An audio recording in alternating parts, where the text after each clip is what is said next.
I don't want the tool to be, we built like a cursor for designers. It's just cursor. It's the same agent. Cursor might change how it feels depending on who you are. What types of things are you thinking about as a designer with Yeah.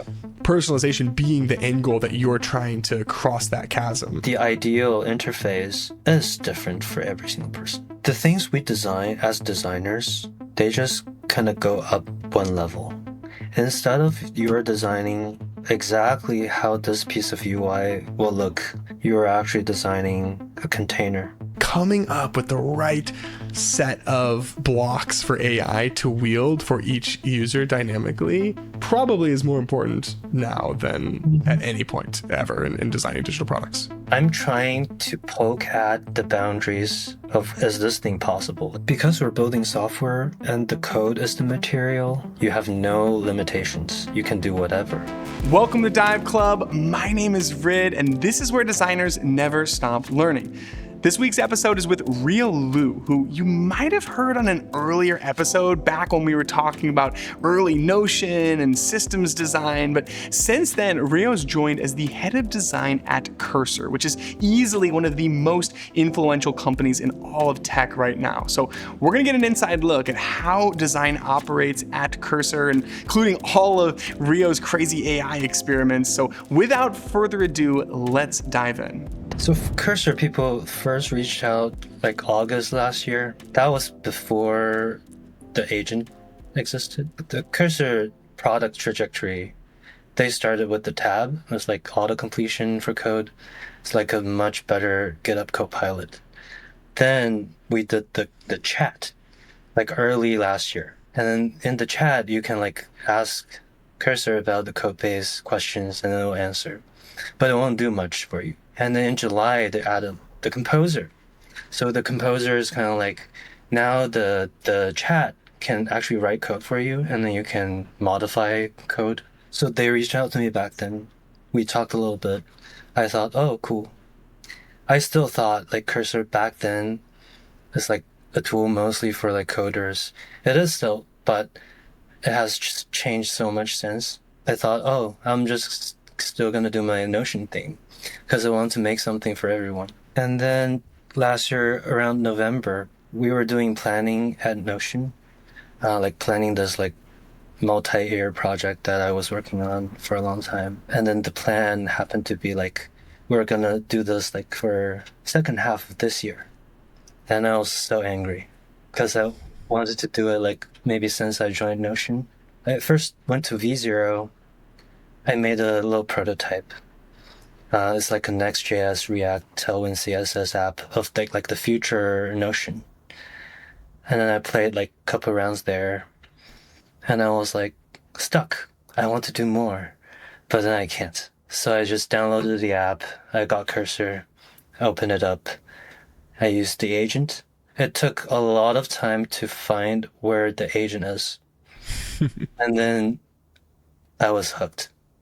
I did that for like 3 days.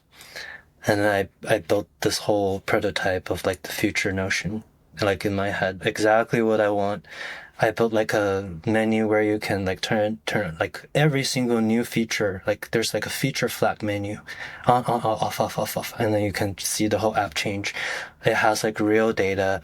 It has like a cool thing is like, I built like a 3D globe view, but the idea is like in Notion, we have like board, table, galleries, but you could have your own like custom views. Maybe they're written by humans, maybe they're, generated by AI. It uses the same concepts, same data model. That completely changed me. Making software before, it was like a really long process. You might need to kind of start like, by yourself. Maybe you can make some like little tools and stuff. It's fun. But in order for you to make something bigger, you need to first assemble a team. And in this team, there's like so many different people doing different things. You need to figure out how to like tie them together. You need to align people, make plans versus I have an idea. I'll draw some sketches. I'll maybe verbally describe it to the agent. Maybe I'll take a picture of like a napkin sketch of this like menu structure that I wanted. And then it'll be like, just a rectangle box, line, divider, line. And then I'll tell the agent like the items that I want in the menu. And then boom, done. That's it. And then it's that, but like for every single little thing. And that means you can just keep going at a much faster rate to where you want your thing to be. And as you do it, you're not acting on some other artifact or representations of the software. Before, people had to write docs like PRD. They had to like make plans in like linear, make some tasks. They have to like draw some pixels in Figma, try to stitch everything with like a process. Versus now, it's almost like sculpting. You get something, then you poke at it. Maybe get rid of certain parts. Maybe you re-wrangle certain parts. Maybe you say, do it again and again. Do it 5 times. Pick the right one. It changes completely. Yeah, and then the cursor people reached out again. And a lot had changed at that point. Yeah, like right after I made the prototype after like 3 days. And then I'm like, oh shit, I need to go and jam the all. And then I stayed there for like 2 days. And then that was like the first project I shipped at Cursor.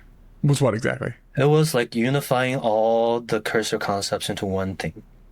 So before, Cursor had the tab, Command K, which is like an inline editing agent thing. The chat, which is like an agent that only talks to you but doesn't do anything. The composer, which is an agent that talks to you with some code. And the Cursor composer agent, which is a mode on the composer that basically like automates the edit. So Cursor had these 5 different concepts, 5 different things. They're all built separately. They're all named differently. Each of them have different key bindings.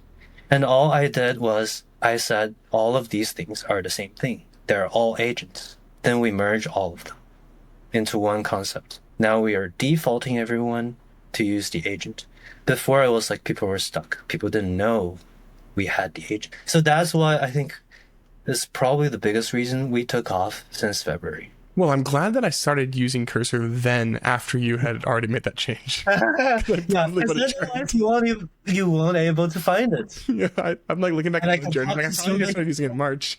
I talked to so many people. I'm like, Cursor's so great, it's so cool. And then they're like, oh, I've been using Cursor for like months, and then I don't have this. How do you do it? Wow. For like senior engineers I talked to. Let's go a little bit deeper there then, because I read a tweet that you had from earlier this year where you talked about basically just like tips for designing tools in the age of AI. And one of the line items was the importance of thinking in systems, not features. Yeah. So back up for a second and maybe at more of a principle level, talk about what you were even doing in your own mind to arrive at some of those seemingly obvious changes that you made in order to simplify the concepts and mental models behind Cursor. Yeah, I think my general process was I need to understand the whole system. I need to know every bit of it as much as possible. I will consume information both from, say, the outside world. Maybe it's from the users, maybe it's from like bug reports, feedback, maybe it's internal people, but also what it is like in actuality in the code. Then you come up with maybe like better models of doing things. Maybe you simplify things. You don't get rid of things, but you kind of unify things. Meaning like the things that people were doing, things that people were using, they're still there, but now they're, say, reorganized into something that's a little simpler. Instead of like 5 concepts, you have just one. And it's almost like you built layers of the same thing. For most people, they will use the default agent mode on Cursor. They don't have to change anything. It will just, in the ideal state, just work. But it's almost like we want to serve everyone, like from the most experienced coders who want full manual control to people who are more like vibes. They just let the agent do everything. And then there's like almost like in between a lot of different little configurations and like patterns and behaviors. You want to serve all of them, but you want to give people like ideally, in this spectrum, the right point. You might get it wrong. Then you build like mechanisms for people to say, move to this side or move to this side progressively. Like you don't want to nudge people, like completely say, from now on, agent will be the default. Everyone will start using that. And then I don't give you a way out. And then I remove everything else. Then you're like, shit. Well, where is the thing that I had? I have no like continuity. I can't picture how you got, from today to this new place. I can't. It's more like instead of 5 discrete little things, you just make the circle big. It's now one thing. But then there are still ways for people to do the 5 discrete things. But maybe it's like instead of just 5 things, now there's n things. Nowadays, a lot of people are saying that you gotta become a design engineer, but I don't think that's true because paper is giving you a lot of the benefits of code without sacrificing the design experience. You could still make a mess and explore like crazy in an interface that feels like a streamlined version of Figma, but the canvas itself is rendered in code, not vector. That means developers can simply right-click copy as React and then ship your designs exactly as you design them. No more lost in translation, and soon you'll even be able to import code components directly onto the design canvas so you don't have to deal with duplicate sources of truth anymore. But it's a pretty big deal and just another reason why I'm all in on paper as the next great design tool. So if you want to be one of the first to access paper, head to dive.club/paper to claim your spot. My favorite animation tool, Jitter, just dropped a big time release. You can now draw your own shapes with their all new pen tool and animate them with fluid shape to shape transitions. I mean, it's a huge unlock for motion design in Jitter and a great way to create animations that are truly one of a kind. So if you're still sleeping, it's time to wake up. Just head to dive.club/jitter to try it out today. That's JITTER. Now on to the episode. So in a sense, you're kind of taking a tool that, at least when you joined, was, pretty much the ICP was developers. And now you are creating something that in theory can support designers, all types of different builders. Yes. Does your model then require the default version of the product to be the simplest form that it can take in order to allow for those types of people? Or do you actually allow the vibe coder to move laterally towards simplicity? Okay, talk about that a little bit then. Yeah, I think the idea is right now, everyone come into Cursor, they see 3 buttons, and a lot of people don't understand what they mean. There's like open project. You need to create like a folder on your file system with the code. There is a clone repo. What the fuck is a repo? There is open SSH or something. What's SSH? Like, nobody knows outside the programming, like little world. But like conceptually the tool itself, or even like the practice of making software, like all the people around building like a piece of software, maybe you're a designer, maybe you're like a PM, maybe you're like a data person, everything we're doing, at the end, they're just code that gets written. We're kind of influencing what code gets written. We're part of this game, like, building software. What is the right shape of things to build? How to build it? Then it's almost like, once this AI is able to help us translate those into code, it's more like a collaborative thing. It's like a human with AI thing. It's a team thing. It's not just, AI replacing the creators. It's more like there will be people who will be almost like the AI covers the things that they do less. Or even like it lets them do way more than what they could before. Like a 1x engineer can become like a 10x engineer. A 10x engineer becomes like a 1000x engineer. A designer becomes like a 10x engineer even. Maybe you started from just vibe coding. Then you got a little curious. What is this?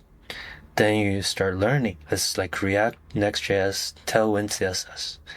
And then you start building more things. And then the things get better. And then it's like, I don't want the tool to be, we built like a cursor for designers. We built a cursor for, PMs. It's just cursor. It's the same agent. Cursor might change how it feels depending on who you are. Okay, then let's pull on that strand a little bit more. Because still to this day, you open up Cursor it feels like an IDE. There's a familiarity to it that you all have been able to benefit from. And yet now you kind of have these two different forces pulling on what the product is. You have the rise of the vibe coders and people who have no idea what an IDE even is supposed to look like. Mm-hmm. And then you also have this increasingly agentic world where more and more things are happening in parallel, and perhaps much of the future of software creation is more about strategically putting humans in the loop rather than having humans write code. So talk to me a little bit about that tension between the familiarity of an IDE and also maintaining a system that allows you to scale for a world where cursor for X might just be cursor and you can kind of do anything from your computer. Yeah, the IDE is just one form of cursor. And we started there because that is we picked, not even me, that's like maybe Michael and people, they picked VS Code because it is the most popular code editor. Coders know what it is. Now you deeply fuse it with AI and all the latest things. You ship new tools that really, fits with that. Maybe we started from this manual coding workflow and you start kind of building on top of it gradually. It kind of makes sense if you look at the trajectory again. You start from manually writing code to auto completion of code to now I can edit this part of code to now I can ask the whole file, the whole code base to now, this thing can actually do stuff. Make tool calls, make modifications, search on its own, do stuff in one thread, maybe 3 parallel threads in the foreground. That's kind of like the tabs that we have. And now with the background agent, you can do n things at once and simultaneously, maybe parallel, maybe in sequence. It's kind of like a gradual process, right? But Cursor, even today, is not stuck in the IDE anymore. We shipped the Slack integration. There's the web agent. There's it works on the phone. It works in any browser. Then you can almost feel like it's just different forms of the same thing. Different people, or when you're in parts of the workflow, you might prefer different forms. Say the coders, the most manual people, they still type. They love the tab thing more than the agent. But there's people everywhere on the spectrum. There could be people at some point, they might not even use Cursor, the IDE. They might just use the web agent. They might not even see code. They might be just planning things on a really high level, maybe with some Kanban board. But it's still Cursor. It's still the same thing. Maybe you go back to your computer, you open up cursor.app, everything's still there. All you need to do is boop. Then you can switch between different branches. You can merge them all. You can try different things. You can start them anywhere, pick them up and in the middle, and then finish it off on the computer. Really depends on who you are and what you're doing. I want to get into how you work specifically, but before we get there, I can't not ask for your thoughts on where this is all headed in terms of just what the future of software creation even looks like, given these realities that you're laying out, where you might not even see code and you can access Cursor from anywhere and have n number of agents working on your behalf. You're obviously thinking about these futures as much as anybody. So what are some of the things that are in your mind right now? In order for this to work, you need to solve some pretty hard, deep AI technical problems. Maybe it's with modeling, maybe it's building better systems to kind of support all of this. And then there is if Cursor is different for every single person, for every single thing, then what is it? Again, we go back to the system part. What are the concepts that never changes that will kind of support all of this?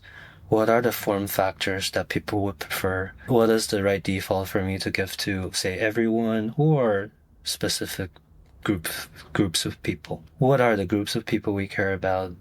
Where do we start? And then from there, you can kind of see where things go. Are there specific design challenges that you've spent a lot of time wrestling with as you move more towards simultaneous agents and lists? And talk to me about that part of the process a little bit. I spent probably this month mostly thinking about this problem.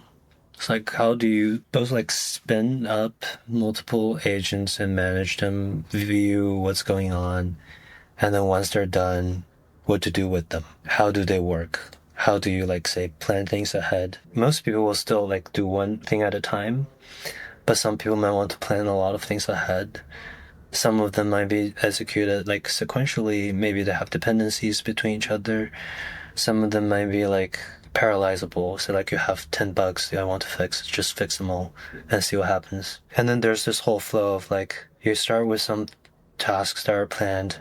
You're doing them. Maybe you're not doing them. The agent is doing them, but you kind of is responsible. And then once they're done, you need to kind of review what are the changes. You need to decide whether I want to keep parts of the change or not. You need to decide how to merge them back and, ship them. Then I was like, oh shit, it's to-do list all over again. I've done this so many times. Like, and we're back. Every single time we're back to the to-do list. Like for the agent, for the humans. To-do list in the list view, in the grid view, in the column. Yeah, how about we make it a Kanban board and we're back to the Exactly. And it's the fucking same thing. The only difference is these things might be done by the agent. That's it. It's so simple. How quickly did you arrive at there then? Because you said you were working on this for a month. Like, talk to me about how wide that spectrum of explorations was. What we wanted was it's almost like maybe like we can get around it or like we can do something else. Say it's almost like maybe the chats, each of them become almost like a task. Maybe it's like a one-to-one thing. But then what we realized was like just people use the thing so differently. Some people, they have this giant long running chat that they do everything. Maybe they have like a chat just for specific kinds of edits or areas of the code base. And then our preferred method is still like you should just make a new chat for every single task that you want to do. Yeah. Which I'm sure was really tempting too, because that is the simplification of primitives, right? Like from the systems thinker. So that is the ideal so thing. tempting. Like if everyone were doing that, then every chat is a task, right? Then you don't need another concept. It's almost like you're kind of organizing the chats around. Yeah. But then it's almost like, some people want to do like 5 things in one chat. Some people just want to do one. Then we still need a thing to kind of help the agent even. Agents have like a limited context window. And then we're kind of stuffing all the file context plus the chat history, what it did, everything in that window. As you go longer, it forgets. Then it's kind of like, sometimes the model is like really great for the first few times, and then boom, it gets dumber over time. It also needs a thing to keep track of what is the high level things it needs to do. Where is it? Which item is it thinking about right now? How does it relate to other things? What is coming up? Like the agents also needs that to do better things on a longer time span or doing more things. I feel like the more interesting part is it's not to-do list just for the agent or like just for one chat, but it's almost like the whole thing. Like imagine you can break up a piece of software, the entire software development process into just a bunch of tasks. And they are kind of, pegged to the prompts, like to the chats. Then, because this concept is so universal, the interface doesn't have to be complex. Anybody who have seen like a list view can start doing these things. And that's why we kind of build these things outside of the IDE. You can access it like in cursor.com/agents. Yeah. Boom, you see a list view of agents. You click around and then you see what they do.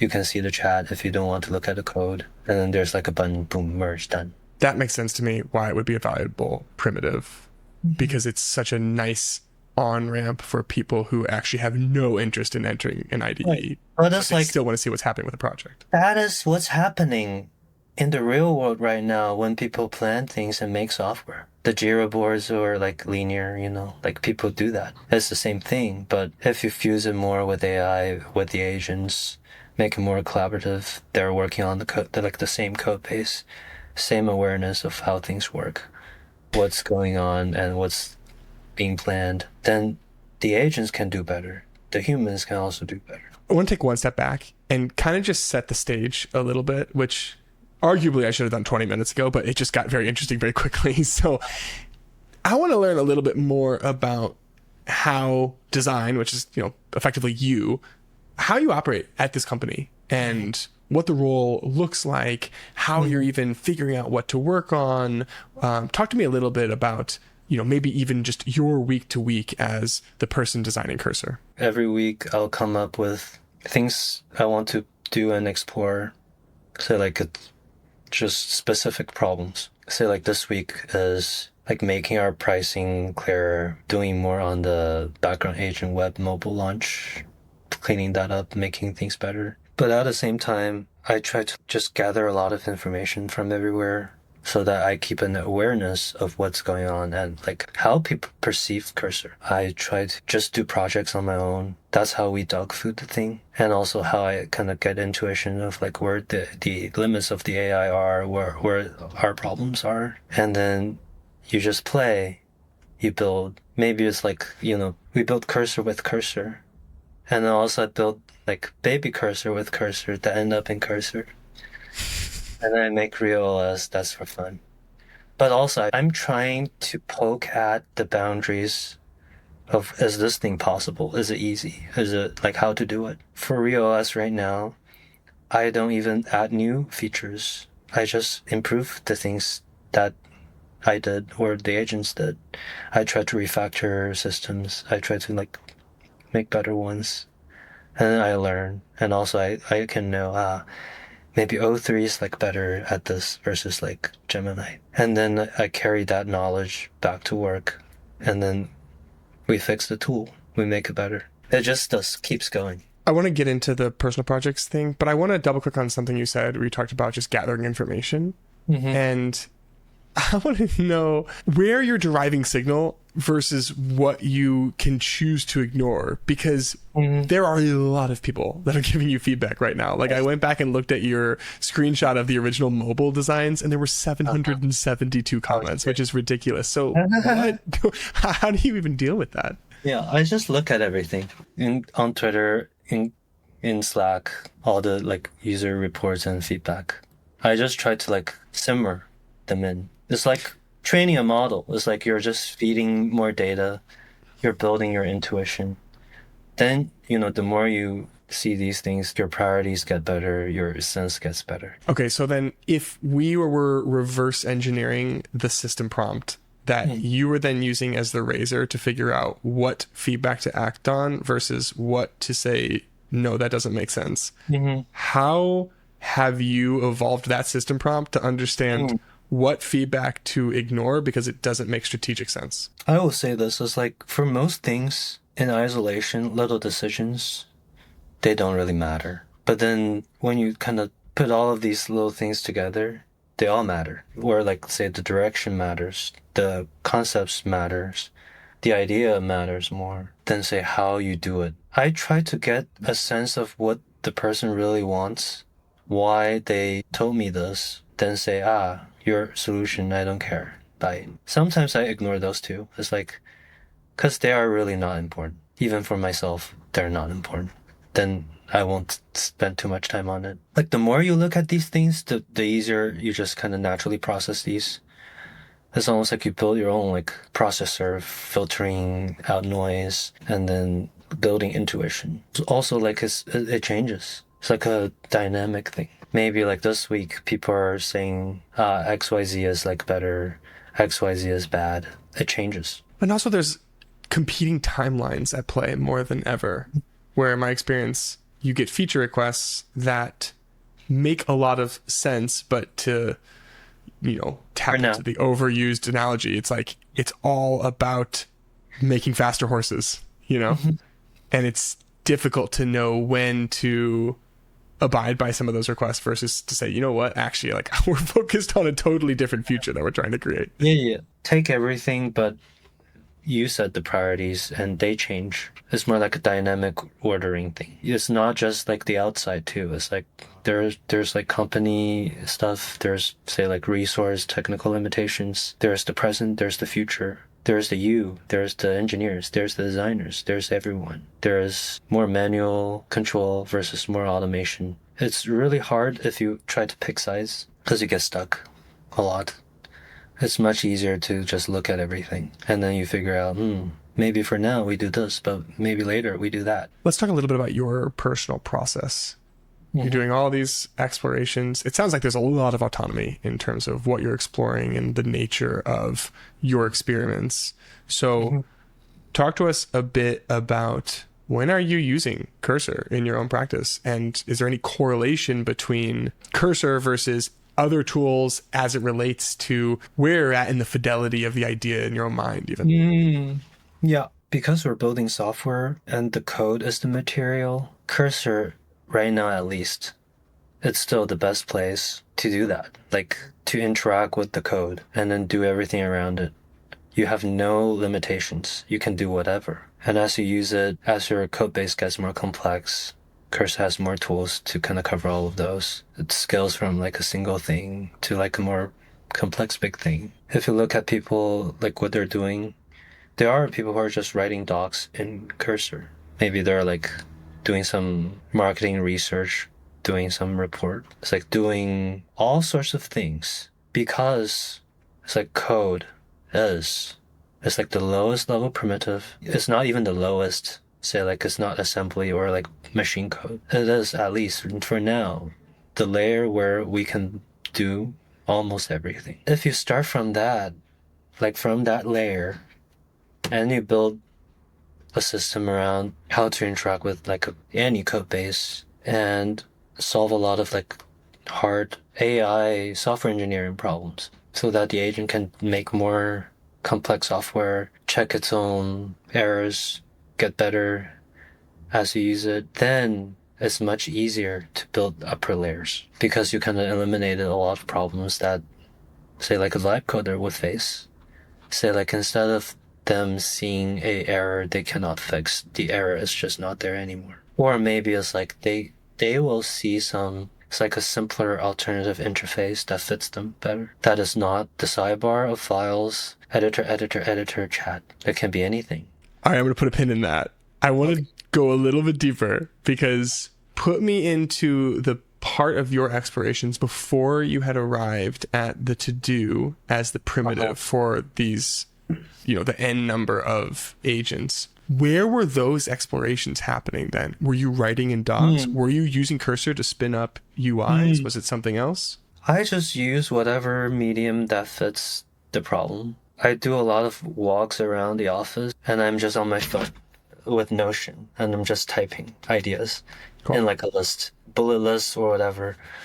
I'll just walk and I'll just write. I'll come up with like, maybe they're more conceptual. And then maybe I go back. Maybe there's like a visual problem that I need to play with. I need like 2D space. I need exact pixel placement. And I need to like quickly iterate between different layouts and stuff because the current tools don't allow you to do that with real code or like with AI. So I still use Figma for that. So like it's super hard to prototype or mock up in Figma, but it's so easy to do it in code. Like for all of those, I just use Cursor, build it out, see how it feels. One example is the stop and queue interaction that we're gonna ship today or like tomorrow or something. That started just from like a prototype in Baby Cursor. I showed it to people. People were like, "Oh, cool."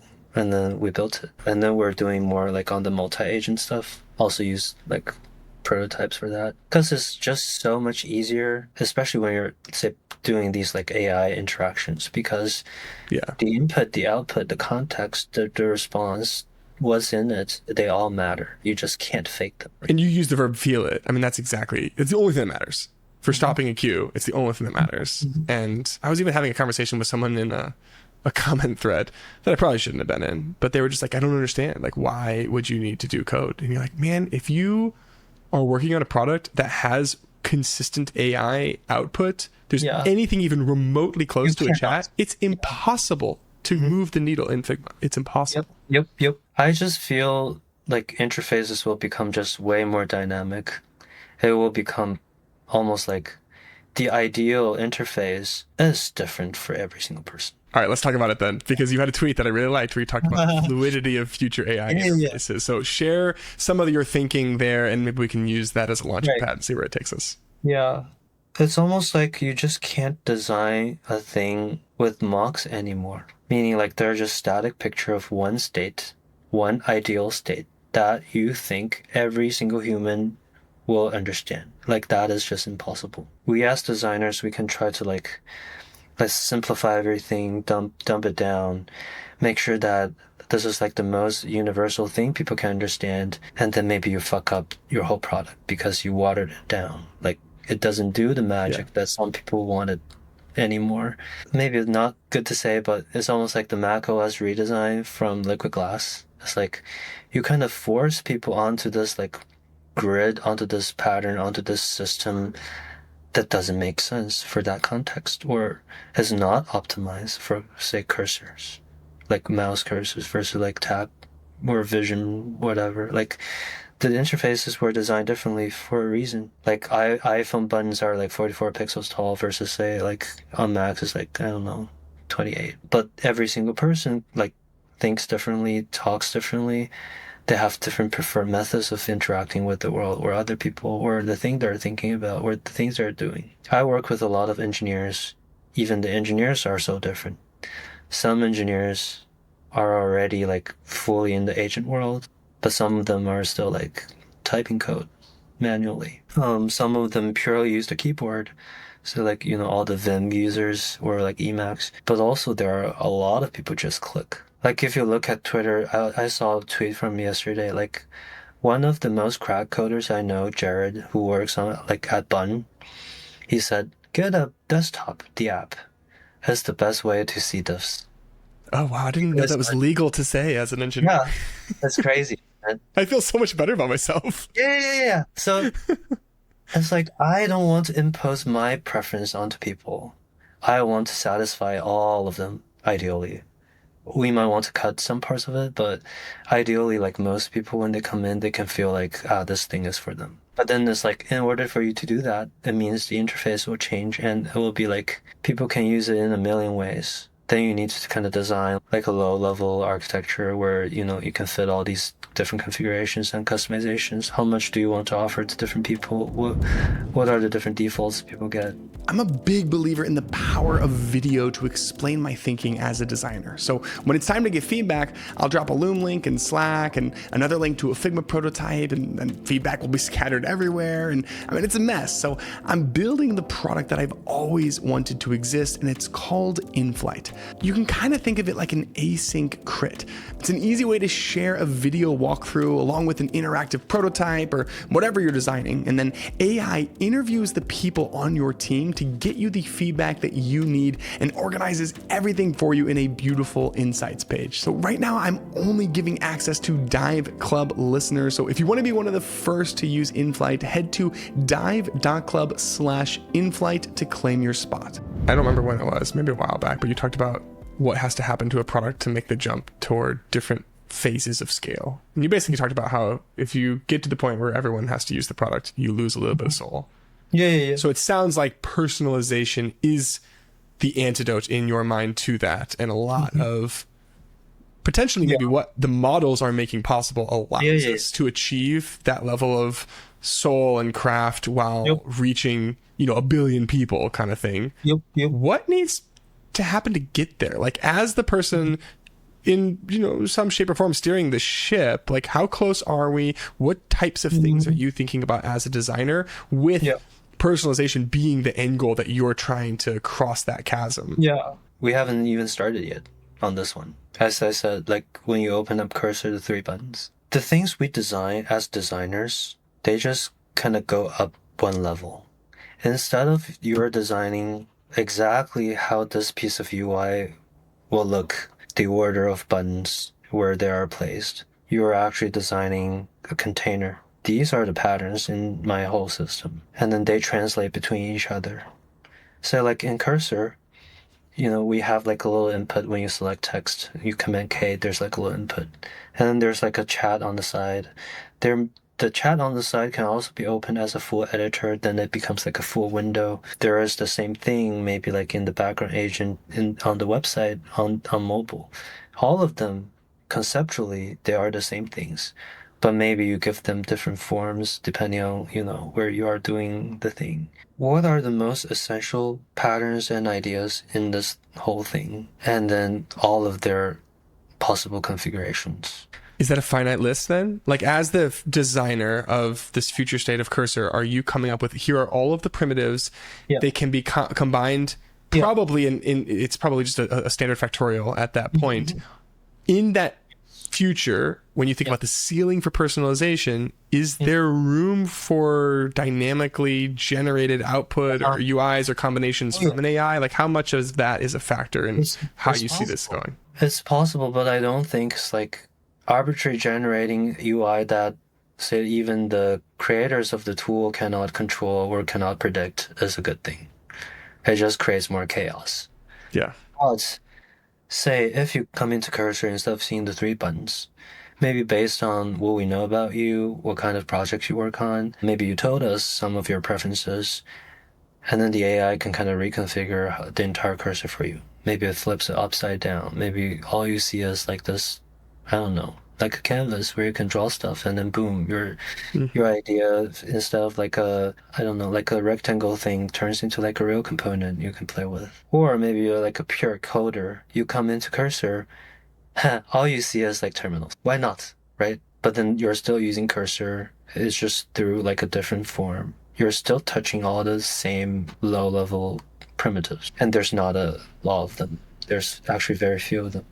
And I think, especially for AI, if you build too many abstractions now, you're gonna get fucked because a lot of them will not make sense. But there are certain things that won't ever change. It's a good way of looking at it. What a perfect background coming from Notion, you know, because it's like how many of the tools that we use in the future will have AI playing a large role in the form and the shape that it takes for any individual person. And just even the amount of context that we'll be able to extract from each individual user is like 100x with models behind the scenes. And so coming up with the right set of blocks for AI to wield for each user dynamically probably is more important now than at any point ever in designing digital products. Yeah. But I would say like the forms that we interact with, they haven't changed much, and they don't to-do lists that much. Yeah. Different ways people process information.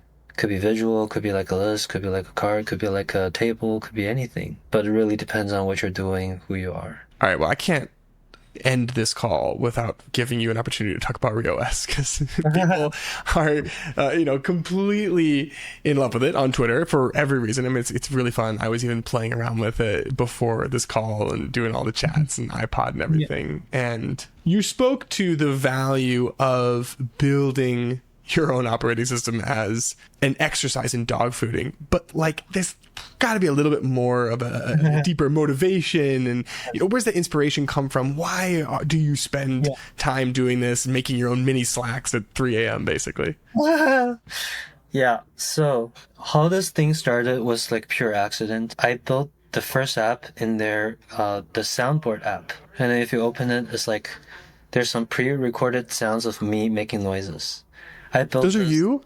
Yeah, there's I didn't know that. Yeah, there's like me making noises, and then I did this because like I was leaving Notion and I want like my team to have my voices in the meetings. It started as like a React Chat-CN Tailwind CSS app, like very generic. It was like functionally correct, looks very ugly, and I just said make it more like retro Mac OS-y. And then I think it pulled some random like pixely font from Google. Still very ugly, but you can get a sense of what it's gonna do. And then I was like, put it in a window. And then it put in a really bad, crappy window.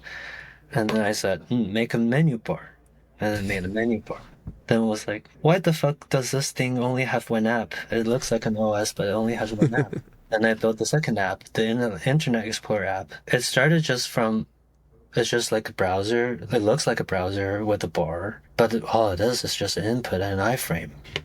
And I called it an app. But then when I did that, it's almost like I asked the agent, and with the agent, we kind of redesigned the whole OS architecture. Like, how do I handle multiple apps? How do I, have multiple windows? There's like window foregrounding, backgrounding. There's like, which one's active, which one's not, dragging them around, resizing the windows, managing all the app states so that they're like stored the same way, putting it in local storage so that when you close this website and open it again, all the states are so, remaining. And then I was like, let's add a text editor. Because I was making Notion. So I made a text editor, and then it has like slash commands and stuff. And then I'm like, what if the chat can write into the text editor? So I did that. No plans, pure vibes. Do you think it's just that you're quick to act on ideas? Like I was asking myself that before this call started. Because I was going through Twitter, right? I made a post and so many people commented asking questions. And a lot of them were trying to dig at like, what's the inspiration for RyOS? And I'm like, no. So many of the people listening, it's not that you're that much more creative than all these people. It's like, what's the difference, And my hunch, and you can, confirm or deny, is that there's probably not a lot of time for you between idea and that first output, and then it just lets it unravel from there. Yeah. One of the reasons I joined Cursor is I want the gap between having an idea and it becoming reality, getting that closer to zero. And with Cursor, I can do that. Like literally, I can do that. It's almost like now I can do way more than like it's almost like any single person was capable of before, even as an engineer. I wrote most of the RyOS code, I don't know, like most of it in like 1 or 2 months. Right now it's like 130K lines of code. Whoa. But and I think I asked ChatGPT like how long it would take for like a normal engineering team to build it. It's like a month or years for like tens of people or like 20 something. It's just me by myself on the side, vibe coding, just random ideas. So we're hiring right now for InFlight. And this afternoon we were talking with an engineer and we're kind of just working through the strategy of what's the core team that we want to have for the next year. And Cursor has fundamentally changed that equation for us because we have 2 designers, which means we have 2 front-end engineers.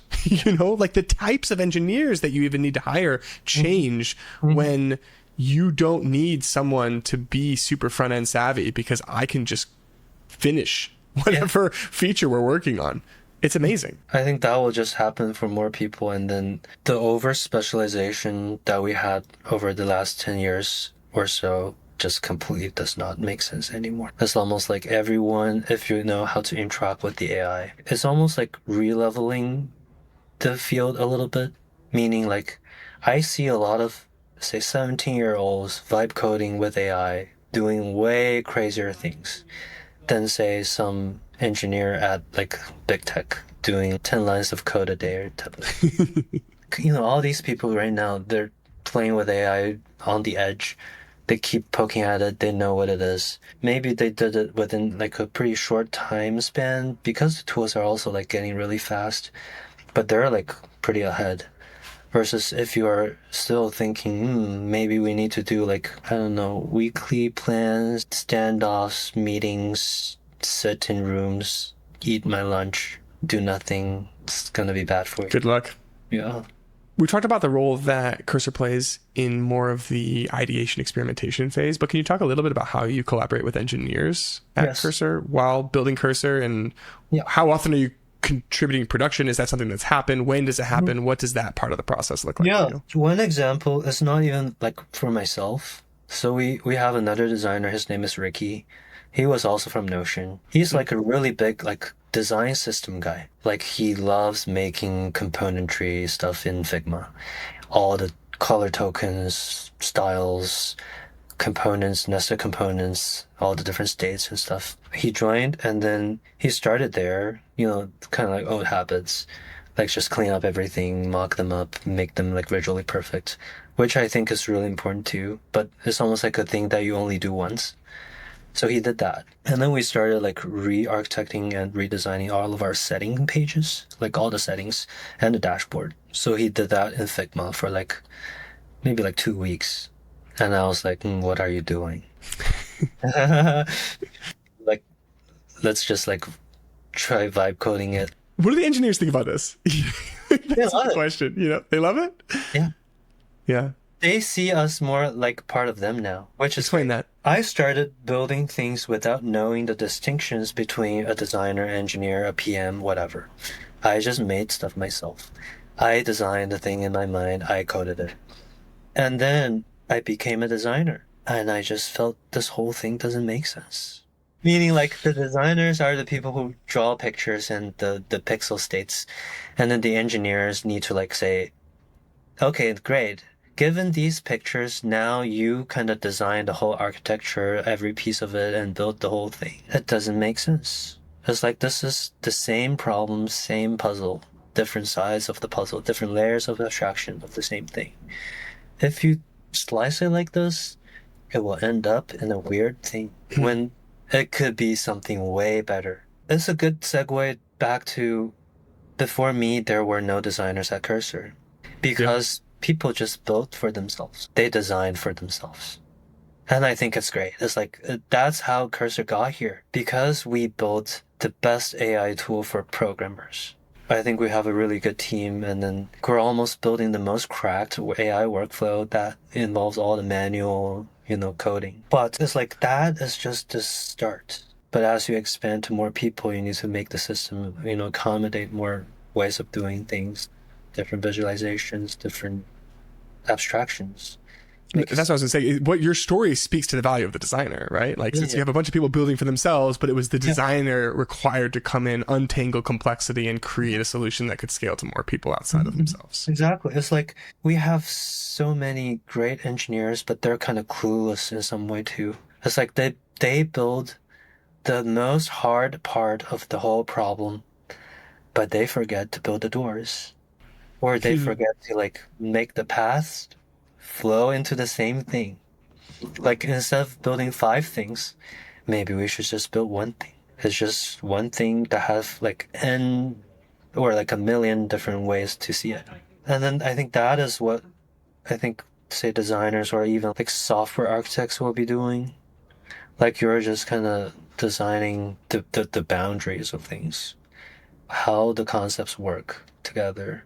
And instead of doing that layer by layer like before, meaning you have to start with I don't know, the strategy. You write a giant doc, share it out, and then get some PMs to write more specific like requirements and tasks, split the tasks, do some long planning session, split the tasks to the engineers, let them do each of them like coding monkeys. Instead of all that, we're just builders. We have ideas. We want to build the best thing together. Maybe I'm more artsy, maybe I do more visuals, maybe you think about the data model more or like the ML stuff. I actually don't know much about ML stuff, but you're kind of completing this whole puzzle together. And the roles, the titles, just don't matter anymore when these people, all of the people involved, get to write code. We talked about the systems thinking piece. Mm-hmm. Aside from that, in a world where everyone can write and contribute ideas in code, Mm-hmm. what are the other really durable skills that you think define what a designer brings to the table in that world? Right. I think it's really about, like, if you pull it all the way up, like the most high level, it's really just how you interpreted the world, how you view the things around you, the concepts that you're working with. Because, like we're all different. Some people are more like, maybe they're like really good at some really deep detail, but maybe less on the high level. Some people are more like really good at high level stuff, but maybe they're not as crafty. Some people maybe are like really good at like low level code, but then when they build the UI, they just want to throw buttons everywhere and then confuse the shit out of the people. But it's like all we're doing at the end results in beautiful quality software that works. That is, the ideal state of like the sum of all these people where they want to get to. And then it's almost like before Cursor, these people had to rely on like really archaic ways to communicate and to align and to work together. And then I think the problem is actually does this like each of these roles, each of these specializations, they think differently in their own, almost like a mental palace. It's like we talk in, I don't know, visual hierarchy, typography, spacing, colors. The engineers talk in like, I don't know, some backendy stuff. Um, but, it's all the same thing at the end. Like, the backend is generating some message that you need to display in the UI. It will be communicated through pixels. Maybe at some point we'll get to like brain-computer interface. But, what doesn't change is how you build the thing, like how you think about it, how you break it up, how do you tie them back together with people and AI and, the code themselves. What you want the thing to be. Some people think, building like a single purposefully built thing that only does one thing is great. I don't think like that. Then you have different preferences, different ways of doing things. And then those might be what makes the difference. We've covered a lot of ground.